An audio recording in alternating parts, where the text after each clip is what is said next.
Not too many years ago, a remarkable piece of film was discovered in the Disney studio vault. It's footage of a lunchtime softball game from the early 1930s with Walt and his staff. We're going to present it to you now in its entirety.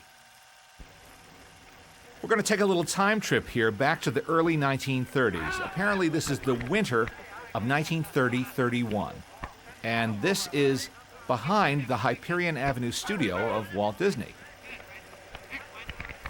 The staff is having what apparently was a regular lunchtime softball game, blowing off a little steam, getting away from the drawing boards. Why this was actually shot with sound, with live sound, we don't know. But I'll bet it has something to do with some of the spectators that you'll see in just a little while.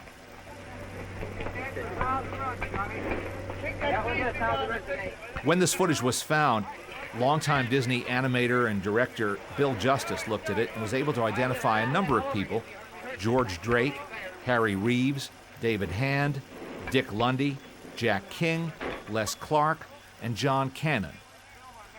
I'll point out as many as I can specifically to you. But you can hear the natural sound there, everyone being cheered on.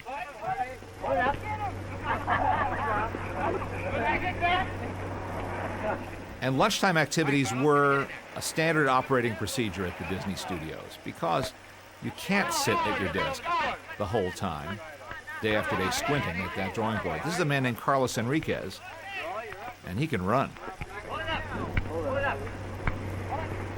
Now you'll see in the background, as the camera pans over, a sound truck. That vehicle is in fact the sound truck. And in a little while you'll see where they posted the microphone to record this.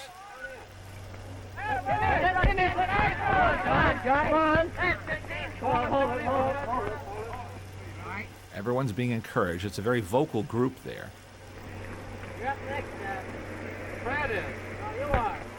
Nice hit.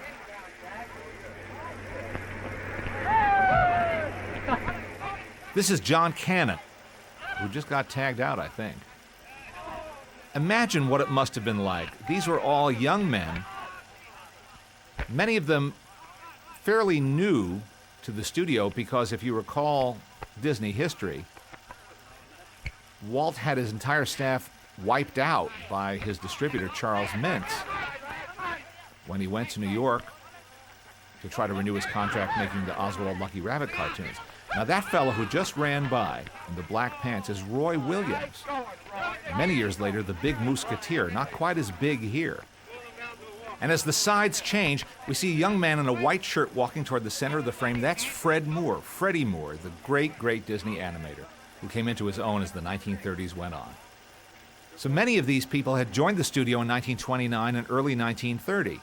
Walt, who was catching before, is now standing. He's blocked, but you can see him at the very end of this row of people because he's the one who's smoking. He's got a cigarette in his hand, as he almost always did. And there's a Richfield station across the street there. Now it's Atlantic Richfield Company, or ARCO, here on the West Coast. And this woman in the foreground, the camera keeps moving back and forth, is holding a copy of Bernard McFadden's Physical Culture magazine, which was very popular. Now here's Walt taking a good swing, making a hit and making it to first. How would you like to be the guy who might have struck out your boss, Walt Disney? I don't think that was likely to happen.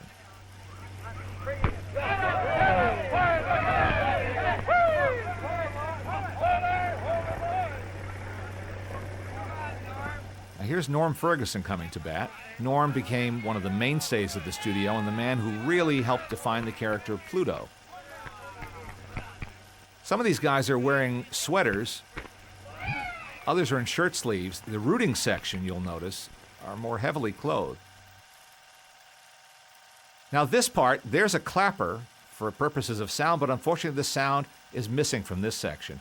Right above the bat, that's Roy Williams, the man standing in the background who's smiling broadly, and he's got more hair than he did when we saw him on the Mickey Mouse Club too. Everyone's fooling around, and here comes Roy Disney in a suit, joining in some of the fun. Every time the camera focused on Roy too much, he would walk away. If you replay this footage, you'll see that. He doesn't really want to be on camera, kind of camera shy. And all these people on the sidelines, I suspect that They were visitors of some stature. Notice how well dressed these visitors are. The women are very well dressed, and they're wearing outerwear, so I guess it must have been kind of cool that day. There must have been some reason that this was filmed, and I'll bet these were people visiting the studio, and Walt invited them to watch their afternoon baseball game, and it was photographed either for posterity or maybe to send to these people as a souvenir of their visit. And there's the microphone at the right-hand side of the picture on a tall pedestal, and it did a pretty good job of capturing all the ambient sound there on the baseball field. There's Roy walking away again. No thanks, not on camera, thank you. I don't think this camaraderie was just for show. I think this is the way things were in the early wild and woolly days of the Disney studio. Before things got big, before it became too departmentalized, before they became so ambitious in trying to build up their staff and build up their skills to make a feature-length film. And there's Norm Ferguson mugging for the camera, having a good time. It was a little looser, more flexible in those days, and they could have fun together, even with their boss.